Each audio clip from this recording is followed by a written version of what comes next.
ሰላም ልጆች እንዴት ናችሁ? ሰላም ናችሁ?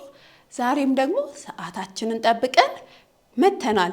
የምስራች ጊዜ ፕሮግራማችን ጀምሯል። ልጆች ይሄ ፕሮግራም ቻይልድ ኢቫንጀሊዝም ፌሎሺፕ ከኤልሻዳይ ቴሌቪዥን ጋር በመተባበር የሚያቀርብላችሁ የልጆች ፕሮግራም ነው። ልጆች ፕሮግራማችንን ለመከታተል ዝግጁ ናችሁ? እሺ፣ ዛሬም ደግሞ የተለያዩ ፕሮግራሞችን ይዘንላችሁ ቀርበናል። እሺ ልጆች እግዚአብሔር እንዲረዳን እንዲያስተምረን እንደገና ደግሞ የተማርነውን ማስተዋል እንድንችል እንጸልያለን። ዝግጁ ናችሁ? እስቲ እንጸልይ። እኔ ደግሞ ስጸልይ እናንተ አሜን ትላላችሁ። አባታችን እግዚአብሔር ሆይ በጌታ በኢየሱስ ስም ስለዚህ ቀን እናመሰግናለን። ስለረዳህን፣ ስላገዝከን፣ ስለጠበቅከን በጌታ በኢየሱስ ስም እናመሰግናለን። አሁን ደግሞ ልንማር በእግር ስር አለንና እያንዳንዳችንን አስተምረን፣ አንተ ምከረን፣ የተማርነውን ማስተዋል እንድንችል ዘንድ እርዳን። በኢየሱስ ስም አሜን። ልጆች ብርቱ መሆን ፈልጋችሁ ታውቃላችሁ? እስቲ ይሄንን ቃል እንለዋለን። እግዚአብሔር ብርቱ ነው ለማለት 1 2 3 እግዚአብሔር ብርቱ ነው። ልጆች ዛሬ ደግሞ የምንማረው እግዚአብሔር በእርሱ ለሚተማመኑት ብርታትን ስለሚሰጣቸው እንማራለን ማለት ነው። ብርታት ማለት ልጆች ጡንቻዎቻችን እንደዚህ መጠንከር ወይም ደግሞ ከባድ የሆነውን ነገር ማንሳት ሳይሆን ነገር ግን በመንፈሳዊ ሕይወታችን ስንደክም ምናልባት መጸለይ ሲከብደን፣ መጽሐፍ ቅዱስን ማንበብ ሲከብደን፣ መታዘዝ ሲከብደን ማለት ነው። በዛን ጊዜ ላይ ግን እግዚአብሔር ምንን ሊሰጠን ይችላል? ብርታትን ሊሰጠን ይችላል። እንድንጸልይ ሊረዳን ይችላል። መጽሐፍ ቅዱስ እንድናነብ ሊረዳን ይችላል። እንደገና ደግሞ መታዘዝ እንድንችል እግዚአብሔር ብርታትን ሊሰጠን ይችላል ማለት ነው። ስለዚህ አንድ ጊዜ ደግመን እንላለን፣ እግዚአብሔር ብርቱ ነው ማለት እንችላለን። 1 2 3 እግዚአብሔር ብርቱ ነው። እሺ ልጆች አሁን በመቀጠል የመዝሙር ጊዜ ይሆናል። ወደ መዝሙሩ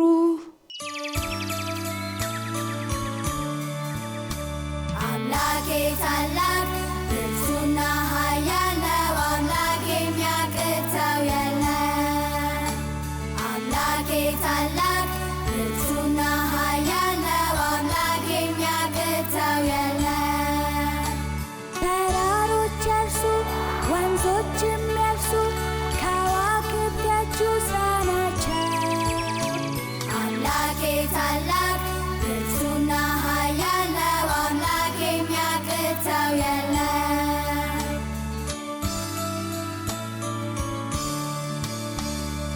የእግዚአብሔር ፍቅሩ ታላቅ ነው፣ እንደሚወደኝ አውቃለሁ።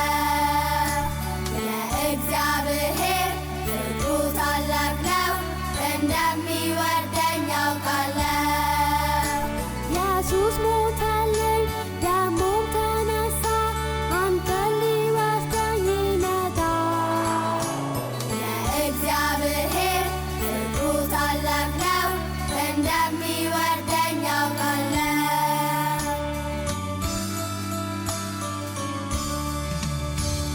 ልጆች እግዚአብሔር በእርሱ ለሚታመኑት ብርታትን ይሰጣል። ምናልባት በመንፈሳዊ ሕይወታችን ደክመን ቢሆን፣ አዝነን ቢሆን፣ የተለያዩ መከራዎች ደርሰውብን ቢሆን ወደ እግዚአብሔር ብንጸልይ እግዚአብሔር ብርታትን ይሰጠናል። ምናልባት በትምህርት ደክመን ሊሆን ይችላል። ነገር ግን እግዚአብሔር ሆይ ትምህርቴን እንዳጠና ጥሩ ውጤት እንዳመጣ እርዳን ብለን ብንጸልይ እግዚአብሔር ብርታትን ሊሰጠን ይችላል። ትዝ ይላችኋል? ከዚህ በፊት በነበረን ሳምንታቶች የተለያዩ ጸሎቶችን እየጸለይን ነበር። ለምሳሌ ያክል የማያምኑ ጌታ ኢየሱስ ክርስቶስን አምነው ስላልዳነ አንድ ሰው ወይም ደግሞ አንድ ሴት እየጸለይን ነበር አይደል? እግዚአብሔር እንዲረዳቸው። እንደገናም ደግሞ ክርስቲያኖች ሆነው እየተሰደዱ ስላሉ ወንድሞችና እህቶቻችን ስንጸልይ ነበር አይደል? እግዚአብሔር እንዲረዳቸው። ዛሬም ደግሞ እግዚአብሔር እኔ አንተ ወይም ደግሞ አንቺ ብርታት ሲያስፈልገን በደከምንበት ነገር ላይ እግዚአብሔር እንዲረዳን ከጸለየን እግዚአብሔር ምንን ይሰጠናል ማለት ነው? ብርታትን ይሰጠናል። እስቲ ይሄንን ቃል አብረን ደግመን እንላለን። እግዚአብሔር ብርቱ ነው። እሺ ልጆች ዛሬም ደግሞ እንደተለመደው የቃል ጥናት ጥቅስ ጊዜ ይኖረናል። ስለዚህ ልጆች የቃል ጥናት ጥቅሳችን በደንብ እንሰማለን ማለት ነው። ወደ ቃል ጥናት ጥቅሱ እንሄዳለን። ታዲያስ ልጆች እስኪ አንድ ጥያቄ ልጠይቃችሁ። ምናልባት በቤት ውስጥ አንድ ጥፋት ብታጠፉና ምናልባት ብርጭቆ ወይም ደግሞ የሆነ ነገር ሰብራችሁ ቢሆን ልትቀጡ ስትሉ፣ ነገር ግን ወንድማችሁ ወይም የሆነ ሰው አይ እሱ እኮ አይደለም ያጠፋው እኔ ነኝ ያጠፋሁት በማለት የእናንተን ቅጣት ቢወስድላችሁ ምን ይሰማችኋል? በጣም ትደሰታላችሁ አይደለ? መጽሐፍ ቅዱሳችን እኛ የሚገባንን ቅጣት ስለወሰደልን ይነግረናል። እስቲ እሱ ማን እንደሆነ አብረን እንመልከት። ይህ መጽሐፍ ቅዱስ ወይም ደግሞ የእግዚአብሔር ቃል እውነተኛ የእግዚአብሔር ቃል ነው። እኛ የምንመራበትንና እንድንኖር የሚያስፈልገንን ነገር እግዚአብሔር በዚህ አማካኝነት ለእኛ አሳውቆናል ወይም ደግሞ ነግሮናል። መጽሐፍ ቅዱስ እውነተኛ ሲሆን ዛሬ ደግሞ የምንመለከተው ከአዲስ ኪዳን ነው ማለት ነው። ብሉይ ኪዳንና አዲስ ኪዳን ስለሚባል ከአዲስ ኪዳን ሐዋርያው ጳውሎስ ከጻፈው ከሮሜ ሰዎች ላይ እናነባለን። መጽሐፉ ሮሜ ምዕራፍ 5 ቁጥር 8 ላይ እንደዚህ ይላል፣ ነገር ግን ገና ኃጢአተኞች ሳለን ክርስቶስ ስለኛ ሞቷልና እግዚአብሔር ለኛ ያለውን የራሱን ፍቅር ያስረዳል ይላል። ነገር ግን ገና ኃጢአተኞች ሳለን የሚለው አንተ፣ አንቺ፣ በምድር ላይ ያለነው ሰዎች ሁሉ ከእግዚአብሔር መንገድ ይልቅ የራሳችንን መንገድ በመምረጥ ኃጢአትን አድርገናል። ሁላችንም ኃጢአተኞች ነን። ኃጢአትን ሰርተናል። ምክንያቱም ኃጢአትን በማድረግ ፍላጎት ስለምንወለድ ነው። እግዚአብሔር ደግሞ ኃጢአትን ይቀጣል። ያም ለዘላለም ከእግዚአብሔር መለየትና መሞት ነው። ነገር ግን መጽሐፍ ቅዱሳችን እንደዚህ ይላል፣ ኃጢአተኞች ሳለን ክርስቶስ ስለኛ ሞቷልና ይላል። አንተና አንቺ ኃጢአተኞች ብትሆኑ፣ ነገር ግን ለአንተ፣ ለአንቺ፣ ለሁላችንም ሲል ኢየሱስ ክርስቶስ ወደዚህ ምድር መጥቶ ኖሯል። በዚህ ምድርም ከተመላለሰ በኋላ ለአንተ ኃጢአት ሲል በመስቀል ላይ ተሰቅሎ ደሙን አፍስሷል። እንዲሁም ደግሞ ሞቷል። ተቀብሮ ሞቶ ደግሞ አልቀረም። በሶስተኛው ቀን ኢየሱስ ክርስቶስ ከሞት ሕያው ሆኖ ተነስቷል። እዚህ ጋር ክርስቶስ የሚለው ኢየሱስ ክርስቶስን ለመጠቆም ወይም ደግሞ ለመናገር ፈልጎ ነው ማለት ነው። እሱ ስለ አንተ ሞቶ ሕያው ሆኗል። እግዚአብሔር ለእኛ ያለውን የራሱን ፍቅር ያስረዳል ይላል። እግዚአብሔር በጣም እንደሚወድህ ለአንተ ያለውን ፍቅር የገለጠበት አንዱ መንገድ አንድ ልጁን ኢየሱስ ክርስቶስን ወደዚህ ምድር በመላክና እንዲሞት ለአንተ በመስጠት ነው። ምናልባት ቅድም ወንድምህ የአንተን ቅጣት ቢወስድልህ ምን ይሰማሃል? በጣም ደስ ይልሃል ብለን ነበር አይደል?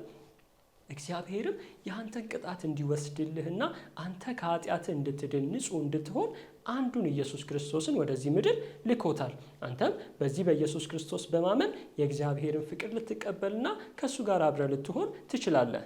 አንተ በጌታ በኢየሱስ ክርስቶስ ያላመንክ ወይም ደግሞ ያላመንሽ ልጁን ኢየሱስ ክርስቶስን ለአንተ በመስጠት ፍቅሩን ገልጾልሃል ወይም ደግሞ ፍቅሩን ገልጾልሻል። ስለዚህ በዚህ በኢየሱስ ክርስቶስ በማመን የእግዚአብሔር ልጅና ለዘላለም ከእሱ ጋር መኖር ትችላላችሁ ማለት ነው። በጌታ በኢየሱስ ክርስቶስ ያመንክ ወይም ደግሞ ያመንሽ እግዚአብሔር ለአንተ ውድ ፍቅሩንና አንድ ልጁን ስለሰጠ ሁልጊዜ ልታመሰግነው ወይም ልታመሰግኘው ይገባል። እንዲሁም ደግሞ እግዚአብሔር በሚፈልገው መንገድ ለመሄድ ሁልጊዜ ራስን ማዘጋጀት አለብህ። እግዚአብሔርን የሚያስደስት ነገርም ለማድረግ ራስን ማሳመንና እንዲረዳህን መጠየቅ ትችላለህ ማለት ነው። እሺ ልጆችዬ፣ አሁን የቃል ጥናት ጥቅሳችን ደጋግመን የምንልበትና በቃላችን ለመያዝ የምንሞክርበት ጊዜ ነው። የምናደርገው እንደዚህ ነው። አንድ ሀሳብ እኔ ካልኩ በኋላ ወይም ደግሞ ጥቅሱን የተወሰነ እኔ ካልኩ በኋላ ከኔ በኋላ ደግማችሁ ትላላችሁ። ደግማችሁ የምትሉትን ነገር እያሰፋ ነው እንሄዳለን ማለት ነው። ዝግጁ ናችሁ? እሺ፣ አሁን ግን አንድ ጊዜ አብረን አንድ ላይ ሙሉን እናነባዋለን። 1 2 3 ሮሜ ምዕራፍ 5 ቁጥር 8 ነገር ግን ገና ኃጢአተኞች ሳለን ክርስቶስ ስለ እኛ ሞቷልና እግዚአብሔር ለእኛ ያለውን የራሱን ፍቅር ያስረዳል። ሮሜ ምዕራፍ 5 ቁጥር 8። በጣም ጥሩ ልጆች፣ አሁን እኔ አንድ ሀሳብ ካልኩ በኋላ እናንተ ከኔ በኋላ ደግማችሁ ትላላችሁ ማለት ነው። ሮሜ ምዕራፍ 5 ቁጥር 8 ነገር ግን ገና ኃጢአተኞች ሳለን ክርስቶስ ስለ እኛ ሞቷልና እግዚአብሔር ለእኛ ያለውን የራሱን ፍቅር ያስረዳል። ሮሜ ምዕራፍ 5 ቁጥር 8። በጣም ጥሩ ልጆችዬ፣ አሁን ደግሞ የተወሰኑ ሀሳቦችን እየጨመርኩ ሄዳለሁ። እናንተ ከኔ በኋላ እንደተለመደው ትላላችሁ ማለት ነው። ሮሜ ምዕራፍ 5 ቁጥር 8 ነገር ግን ገና ኃጢአተኞች ሳለን ክርስቶስ ስለ እኛ ሞቷልና እግዚአብሔር ለእኛ ያለውን የራሱን ፍቅር ያስረዳል። ሮሜ ምዕራፍ 5 ቁጥር 8። በጣም ጎበዝ ልጆችዬ። አሁንም አንድ ጊዜ ደግመን ደግሞ እየጨመርን እንሄዳለን ማለት ነው። ሮሜ ምዕራፍ 5 ቁጥር 8 ነገር ግን ገና ኃጢአተኞች ሳለን ክርስቶስ ስለኛ ሞቷልና እግዚአብሔር ለኛ ያለውን የራሱን ፍቅር ነገር ግን ገና ኃጢአተኞች ሳለን ክርስቶስ ስለኛ ሞቷልና እግዚአብሔር ለኛ ያለውን የራሱን ፍቅር ያስረዳል። ሮሜ ምዕራፍ 5 ቁጥር 8። በጣም ጎበዝ ልጆች፣ በደንብ እንዳላችሁ አስባለሁ። አሁን የመጨረሻውን ፈተናችን እንፈተናለን። እሱም ደግሞ ሙሉ ጥቅሱን እኔ እላለሁ፣ ከኔ በኋላ ደግሞ እናንተ ሙሉን ትላላችሁ ማለት ነው። ተዘጋጅታችኋል? በደንብ አዳምጡ። ሮሜ ምዕራፍ 5 ቁጥር 8 ነገር ግን ገና ኃጢአተኞች ሳለን ክርስቶስ ስለኛ ሞቷልና እግዚአብሔር ለኛ ያለውን የራሱን ፍቅር ያስረዳል። ሮሜ ምዕራፍ 5 ቁጥር 8 አንድ ጊዜ ትሉታላችሁ።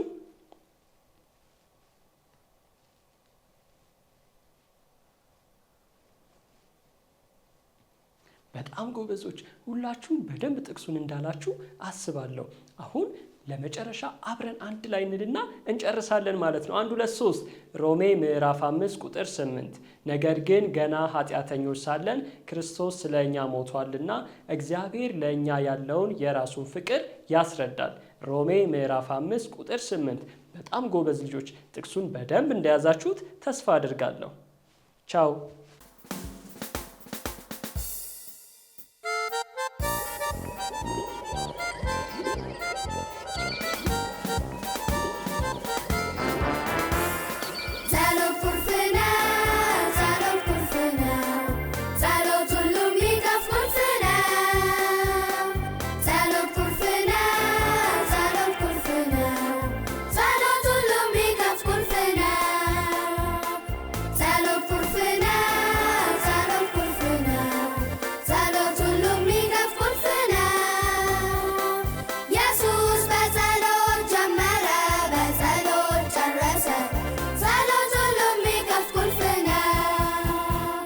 ልጆች እግዚአብሔር ፍቅሩን የገለጠልን ምን በማድረግ ነው?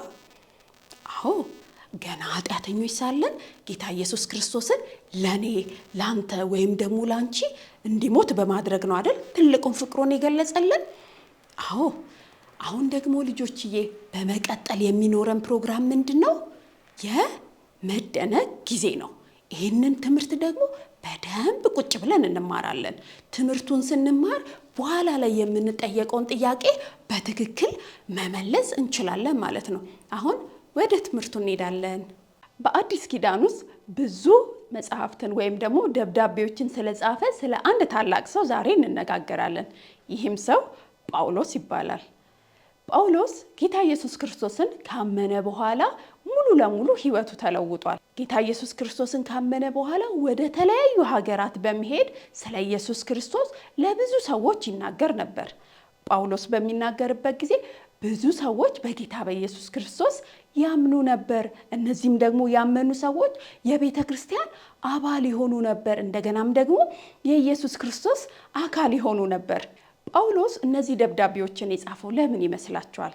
ምክንያቱም ጌታ ኢየሱስ ክርስቶስን በመከተል እንዲቀጥሉና እንደገና ደግሞ ትክክለኛውን የሆነውን ነገር በእምነታቸው ደግሞ እንዲጸኑ ነበር የጻፈላቸው። አስቡት፣ የዚያን ጊዜ እንዳሁኑ ጊዜ ስልክ የለም፣ ኢሜይል፣ ቴሌግራም ወይም ደግሞ የተለያዩ ማህበራዊ ሚዲያዎች አልነበሩም። በዛን ጊዜ መልእክቱን ከእግዚአብሔር የተቀበለው መልእክት ሲጽፍ የነበረው በምን ነበር? በደብዳቤ ወይም ደግሞ በብራና ላይ ሲጽፍላቸው ነበር። ደብዳቤዎችን ወደ ተለያዩ ሀገራት ሲልክ የነበረው በምንድነው? በጽሁፍ ነበር ማለት ነው። ማለትም በወረቀት ወይም ደግሞ በብራና ላይ ሲጽፍላቸው ነበር ማለት ነው። እነዚህ ደብዳቤዎች በዛን ጊዜ ለነበሩ ሰዎች ብቻ ሳይሆን ዛሬም ደግሞ ለኛ በደንብ የሚጠቅሙንና የሚረዱን ናቸው። ጳውሎስ ከጻፋቸው ደብዳቤዎች መካከል ዛሬ የተወሰኑትን ይዤላችሁ መጥቻለሁ።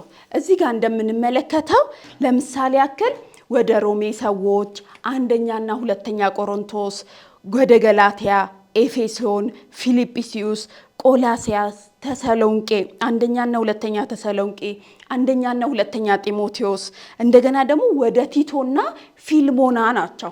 ስለዚህ እነዚህ መጽሐፍቶችን ጳውሎስ የጻፈው በዛን ጊዜ ለነበሩ ሰዎች ምን እንዲሉ ነው ማለት ነው? በጌታ በኢየሱስ ክርስቶስ ያላቸው እምነት እንዲጸናና እንደገናም ደግሞ ትክክለኛውን ነገር ማድረግ እንዲችሉ ነው ማለት ነው። እዚህ ጋር እንደምንመለከተው እኔ ቆርጬላችኋለሁ፣ ስክሪኑ ላይ በደንብ ይታያችኋል ማለት ነው። እሺ ልጆች፣ አሁን አንድ ጨዋታ እንጫወታለን። እዚህ ጋር ያስቀመጥኳቸው መጽሐፍቶች ጳውሎስ የጻፋቸው ብቻ ሳይሆን ሌላም ሰዎች የጻፏቸው አሉ። ነገር ግን እዚህ ጋር አንዱን ወረቀት እኔ ዝም ብዬ መርጥና ሳሳያችሁ እናንተ ወይ የጳውሎስ ነው ወይም ደግሞ የሌላ ሰው ነው ትላላችሁ። ከዛ በኋላ የጳውሎስ መጽሐፍቶችን በመጠኑ ልንለይ እንችላለን ማለት ነው። ዝግጁ ናችሁ? እሺ፣ እኔ ሳላይ ነው የምመርጠው። እዚህ ጋር ምን ይላል? ወደ ፊልሞና። ይሄ ጳውሎስ የጻፈው መጽሐፍ ነው ወይስ ሌላ ሰው? አዎ ጳውሎስ ነው ካላችሁ በትክክል መልሳችኋል። አንድ ሌላ እንድገም። ምን ይላል? ሐዋርያት ሥራ አይደል? ሐዋርያት ሥራን ጳውሎስ ነው የጻፈው? አይደለም አይደል? መልካም። እሺ በትክክል መልሳችኋል። አሁን ያየናቸው የጳውሎስ ደብዳቤዎች ወይም ደግሞ መልእክቶች በዛን ዘመን ለነበሩ ብቻ ሰዎች ሳይሆኑ ዛሬም ለኔና ለአንተ ወይም ደግሞ ላንቺ በደንብ ይጠቅሙናል። ምክንያቱም በጌታ በኢየሱስ ክርስቶስ ያመንሽ ወይም ደግሞ እኔ ያመንኩ ምን እንድንሆን ይረዳናል ማለት ነው። በጌታ በኢየሱስ ክርስቶስ አምነን እንድንጸና እንደገና ደግሞ ትክክለኛውን ነገር እንድናደርግ የሚረዱን መጽሐፍቶች ናቸው ማለት ነው። በዚህ ሳምንት ላይ መጽሐፍ ቅዱሳችሁን በምታነቡበት ጊዜ አንድ እንድታደርጉ የምፈልገው ነገር አለ። ይሄም ደግሞ ምንድነው? ይሄን መጽሐፍ የምታነቡትን መጽሐፍ ማን እንደጻፈውና ለማን እንደተጻፈ ለራሳችሁ መልስ መመለስ ትችላላችሁ። ብዙዎቹ መጽሐፍቶች ላይ ሄዳችሁ በምታነቡበት ጊዜ ማን እንደጻፈውና ለማን እንደተጻፈ ይናገራል ማለት ነው። ለምሳሌ ያክል በዚህ ሳምንት የምታነቡት መጽሐፍ ቆሮንቶስ ነው ብንል፣ ለምሳሌ ልክ አንደኛ ቆሮንቶስ ምዕራፍ 1 ቁጥር 1 ላይ እንደዚህ ይላል። በእግዚአብሔር ፍቃድ የኢየሱስ ክርስቶስ ሐዋርያ ሊሆን የተጠራ ጳውሎስ ወንድሙ ሶስቴስ በቆሮንቶስ ላለች ለእግዚአብሔር ቤተክርስቲያን በክርስቶስ ኢየሱስ ለተቀደሱት እያለ ይናገራል። ስለዚህ እዚህ ክፍል ላይ ማን እንደጻፈውና ለማን እንደተጻፈ ተጠቅሷል ማለት ነው። ጸሐፊው ጳውሎስ እንደሆነ ለቆሮንቶስ ደግሞ እንደጻፈው ይናገራል። እንደዚህ በማድረግ ምን ማድረግ ትችላላችሁ? ማንና ለማን እንደተጻፈ መለየት ትችላላችሁ ማለት ነው።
ልጄ አትፍሪ ካንቺ ጋር ነኝ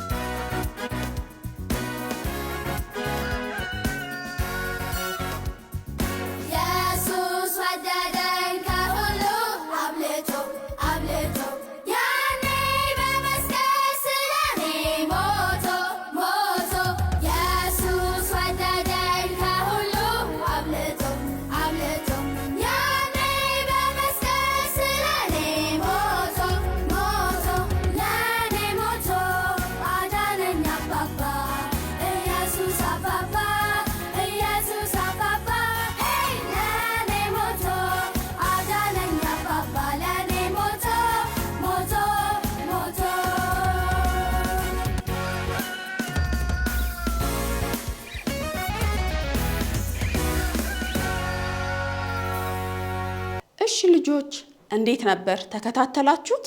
አሪፍ ነበር አይደል? በደንብ እንደሰማችሁ ተስፋ አደርጋለሁ። አሁን በመቀጠል የሚኖረን የጥያቄና መልስ ጊዜ ነው። ልጆች ስልኮቻችሁን ይዛችኋል? ተዘጋጅታችኋል? ስልክ ቁጥሩን ታስታውሳላችሁ አይደል? ምናልባት እንኳን ባታስታውሱ ከስር ስክሪኑ ላይ በምናስቀምጥላችሁ ቁጥር መሰረት መልሶቻችሁን በሜሴጅ ወይም ደግሞ በመልእክት ብቻ ትልኩልናላችሁ ማለት ነው።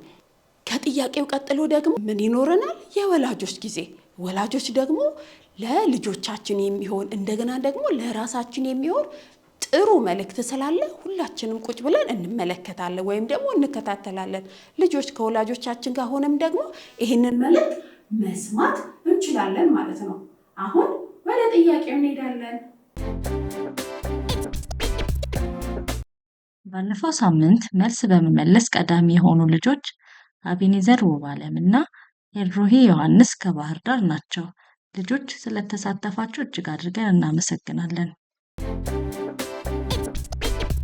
ጳውሎስ ለሰዎች መልእክት ጽፎ ይልክላቸው የነበረው በምንድን ነው? ሀ በስልክ፣ ለ በደብዳቤ፣ ሐመሩሃ በኢንተርኔት፣ መ ሁሉም። መጽሐፍ ቅዱስን አምናለሁ፣ መጽሐፍ ቅዱስን አምናለሁ፣ መጽሐፍ ቅዱስን አምናለሁ፣ የእግዚአብሔር ቃል ነው። በኢየሱስ አምናለሁ፣ ኢየሱስ አምናለሁ፣ ኢየሱስ አምናለሁ፣ ኢየሱስ አምናለሁ፣ ኢየሱስ አምናለሁ፣ የእግዚአብሔር ልጅ ነው። ኃጢአትን ሰርተናል፣ እግዚአብሔር በዚያ ያዝናል። ኢየሱስ ለኛ፣ ኢየሱስ ለኛ፣ ኢየሱስ ለኛ፣ ኢየሱስ ለኛ፣ ኢየሱስ ለኛ ሞቷል፣ ኢየሱስ ለኔ ሞቷል። ኢየሱስ ተነሳ፣ ኢየሱስ ተነሳ፣ ኢየሱስ ተነሳ፣ ኢየሱስ ተነሳ፣ ኢየሱስ ተነስቷል፣ ሞትን አሸንፏል። ጌታን ብትል፣ ጌታን ብትል፣ ጌታን ብትል፣ ጌታን ብትል፣ ጌታን ብትል፣ ጌታን ዛሬ እንድናለን።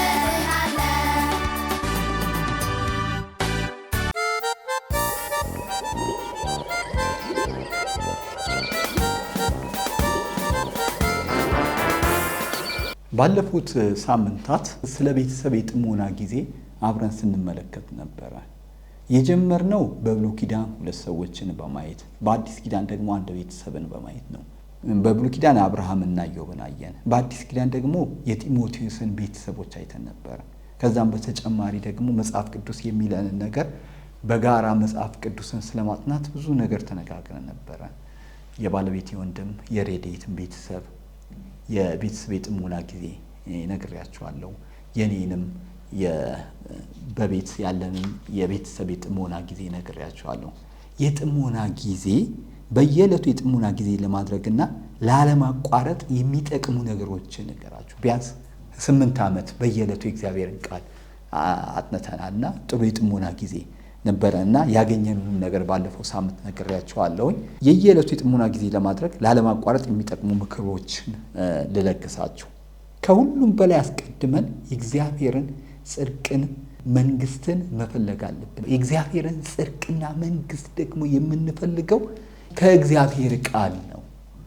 ከእግዚአብሔር ቃልና የእግዚአብሔርን ቃል በየዕለቱ በማጥናትና በመጸለይ ነው ያንን የምናደርገው። ስለዚህ መጀመሪያ ዓላማችንን ማወቅ መቻል አለብን። ሌላው የሚጨመር ነገር ነው። ለሚጨመር ነገር ሳይሆን ለዋናው ነገር መስራት እንዳለብን መጀመሪያ ማወቅ አለብን። ሌላው በምንም ሁኔታ ውስጥ ብንሆን የቤተሰብ የጥሞና ጊዜን አታቋርጡት። በምንም አይነት ሁኔታ ውስጥ ብትሆኑ የቤተሰብ የጥሞና ጊዜን አለማቋረጥ። እርግጠኛ ነኝ ሁላችንም ቁርስ፣ ምሳ፣ እራት እንበላለን አይደለም? ወይም ደግሞ ቢያንስ አንድ ጊዜ በቀን አንድ ጊዜ እንመገባለን። ያንን ካቋረጥ መኖር አንችልም። ልክ እንደዚሁም የእግዚአብሔርንም ቃል በጋራ ማጥናታችንን በፍጹም ልናቋርጠው አይገባም። ሶስተኛው የቤተሰብ የጥሞና ጊዜያችን በልጆቻችን እድሜ አቅም ላይ የተመሰረተ መሆን መቻል አለበት። እኔ ልጄ በ3 ዓመትና በ4 ዓመት በ5 ዓመትና በ6 ዓመት በ7 ዓመት በእያንዳንዱ እድሜዋ ላይ ባላት አቅምና ችሎታ ወይም ደግሞ ከኛ ጋር ልትካፈል በምትችልበት መጠን ልክ ነው እያደረገን የመጽሐፍ ቅዱስ የጥናት ጊዜ የምናደርገው። አራተኛው በጋራ የቤተሰብ የጥሞና ጊዜ መጠቀም ያለብን መጽሐፍ ቅዱስን ብቻ ነው። እኔ ቤት ባለኝ ልምድ ብዙ የቤተሰብ የጥሞና ጊዜያቶች አሉ፣ መጽሐፍቶች አሉ። እኛ ቻይልድ ኢቫንጀሊዝም ፌሎሺፕ የሚያዘጋጀዋለን። ግን የጥሞና ጊዜን በምታደርጉበት ጊዜ እንድታደርጉ የምመክረውና የማበረታታው የእግዚአብሔርን ቃል መማር ነው። ለዚህ ደግሞ የሚጠቅመን ነገር መሰላችሁ? ለዚህ ደግሞ የሚጠቅመን ነገር አለ። ለዚህ በጣም የሚጠቅመን ነገር አለ። አዲሱ መደበኛ ትርጉም። አዲሱ መደበኛ ትርጉም ላይ ታችሁት ከሆነ እኛ በሱ ነው መጽሐፍ ቅዱሳችንን የምናጠናው። አዲሱ የምናጠናበትን መጽሐፍ ቅዱስ ይዤው መጥቻለሁ። አዲሱ መደበኛ ትርጉም ላይ በየዋና ዋና ርዕሶችን እየከፋፈለ ነው የሚያደርገው። እኛም ያንን ርዕስ ተከትለን ነው የምናነበውና መጽሐፍ ቅዱሳችን እንዴት ማንበብ እንዳለብን ራሱ እዛ ላይ ስለሚያሳየን ከመጽሐፍ ቅዱስ እንድንጠቀም ነው የምመክረው። ሌላው አምስተኛው ሁሉም የቤተሰብ አባላት በጥሞና ጊዜ ንቁ ተሳታፊ ማድረግ መቻል አለብን ውጤታማ ለመሆን። ልጆቻችሁ ተሳታፊዎች መሆን አለባችሁ። አንድም ልጅ ኖራችሁ፣ ሁለትም ልጅ፣ ሶስትም ልጅ፣ ሁሉም ያለውን ነገር ማውራት አለባችሁ። የሚገርማችሁ ነገር በጣም በጣም በጣም የሚገርም ነገር ከልጃችን እንማራለን። እኛ ልክ መጽሐፍ ቅዱስን በተራ በተራ ነው የምናነበው ክፍሏን፣ ወይም ደግሞ አንድ ሰውም ሊያነበው ይችላል፣ ወይ ሁለት ሰውም ሊያነበው ይችላል። ካነበብን በኋላ የምናደርገው ነገር ምንድነው? ከመጽሐፍ ቅዱስ ውስጥ ምንድነው የተማራችሁት ብለን እንናገራለን። የሚገርመው ሶስታችንም የተለያየ ነገር ነው የምንናገረው። የተለያየ የተማርናቸውን ነገሮች እንናገራለን። በጣም ይገርመናል ከልጃችን በየዕለቱ የምናገኘው። እሷ ከተናገረችው ነገር እንኳን እኔ በጣም ስላደረገኝ ስለነካኝ ለሌሎች ራሱ ሼር ያደረኩት ያካፈልኳቸው መልእክቶች አሉና ልጆች ውስጥ በጣም የከበረ ነገር አለ እና ጊዜ ስጧቸው እንዲናገሩ። እናንተ ብቻ ሁሉ ጊዜ ይሄ ነው የሚያስተምረው ይሄንን ነው ብለን ሁሉ ጊዜ እኛ አይደለም የቤተሰብ መጽሐፍ ቅዱስ ጥናት ላይ መደረግ ያለበት። ልጆቹም ሙሉ ለሙሉ ምን ማድረግ አለባቸው? ተሳታፊዎች መሆን አለባቸው። በምንባብ ተሳታፊዎች መሆን አለባቸው። የተማሩትን ነገር በመናገር ተሳታፊዎች መሆን መቻል አለባቸው። በጸሎት በየዕለቱ ተሳታፊዎች መሆን አለባቸው።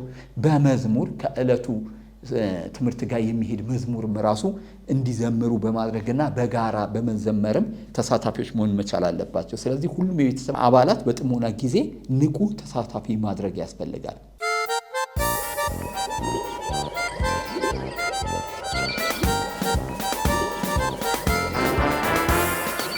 እሺ ልጆች፣ ፕሮግራማችን ይሄን ይመስላል። የዛሬውን ፕሮግራም ወደ መጨረስ ደርሰናል። በሚቀጥለው ደግሞ የተለያዩ ፕሮግራሞችን ይዘንላችሁ እንቀርባለን። ግን በጣም ደስ የሚለው ልጆች ብዙ ልጆች እየተከታተላችሁ ነው። ምክንያቱም ስልኮቻችን ላይ መልሶቻችሁ እየደረሰን ነው። ስለላካችሁልን በጣም እናመሰግናለን። በሚቀጥለው ሳምንት ደግሞ ቀድሞ የመለሱ ልጆችን የምናሳወቅበት ጊዜ ይሆናል ማለት ነው። ልጆች አንዳንዶቻችሁ እየደወላችሁ አለ።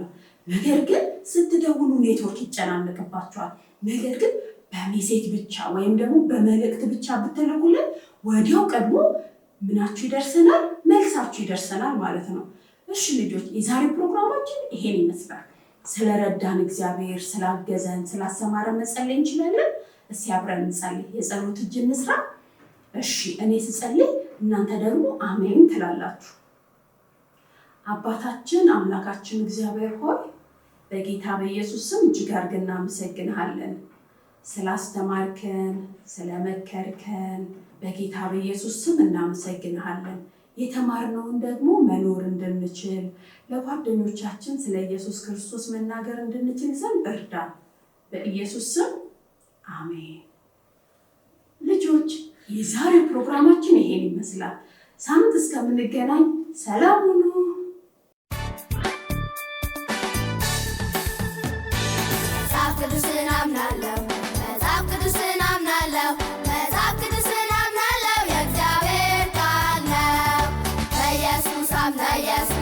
ኢየሱስ